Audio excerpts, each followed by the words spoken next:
kaip peliukas Darius sunkvežimiu važiavo. O štai dar vienas pasakojimas iš tų laikų, kai peliukas Darius dar šiurpino visus kaimelio gyventojus savo eibėmis. Gyveno kaimelėje žvirblis Vladas. Ir ne šiaip sau žvirblis Vladas, bet sunkvežimio vairuotojas žvirblis Vladas. Beje, reikia pasakyti, kad jo sunkvežimis ne toks kaip visi pasaulio sunkvežimiai, bet ypatingas, nes Vladas pats jį surinko iš įvairiausių detalių. Čia ir laikrodžio, ir siuvimo mašinos, ir šaldytuvo, ir mėsmalės, ir muzikos instrumentų, ir visai nematytų prietaisų dalis. Bet viskas taip suderinta, taip sumontuota, kad mašina nei karto dar nebuvo sugedusi. Na ir štai Darius kartą sumanė pasivažinėti. Vieną naktį, kai visi kaimelio gyventojai jau buvo sumėgę, peliukas prasibrovė į žvirblio garažą. Mėnulio šviesoje, prasiskverbusioje pro garažo langelius, sunkvežimis atrodė kaip koks fantastiškas gyvūnas. Darius įsirapštė į kabiną. Prietaisų skydelėje buvo galybė mygtukų. Ir kaip tas žvirblis susigaudo, kad čia reikės pustelėti, pagalvojo Darius, spausdamas vieną iš jų ir pajuto, kad mašina kyla aukštyn. Tada jis paspaudė kitą mygtuką. Užsidarė visi sunkvežimio langai ir Darius pajuto, kad jiem darosi karšta, mat įsijungė šildymo sistema.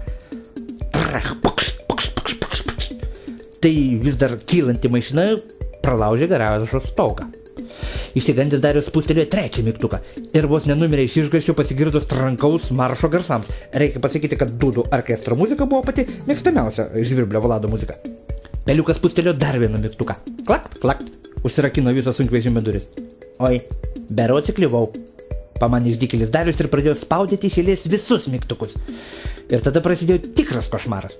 Iš prietaisų skydelio išlindo padėklą su kavau, kadangi mašina tirtėjo ir drebėjo, tai visa kava įsirėjo peliuką ant pilvo.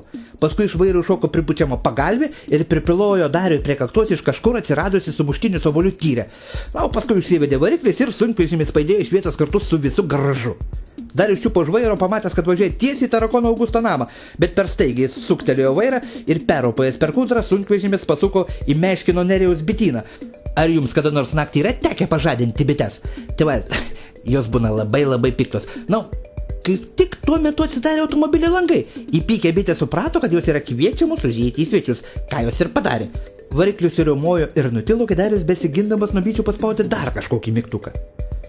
Kaimelio gyventojai, pažadinti netikėto triukšmo, išsigandę pamatė, kaip iš sunkvežimio kabinos per langą iššoko kažkas didelis, pilkas, kaip kamuolys ir nusklaudė upelio link. Kas tai per sutvėrimas, jie net pamatyti nesuspėjo, nes ūžiančios įpykę bitės užpuolė minę subėgusią pažiūrėti, kas čia dedasi. Teko visiems pasipustyti padus ir taip pat ieškoti išsigelbėjimo vandenyje. Patekėjusi saulė ištiko kone visą kaimelį mirkstant upelyje, o virš jų galvų kaip bombonišiai ūžė bitės.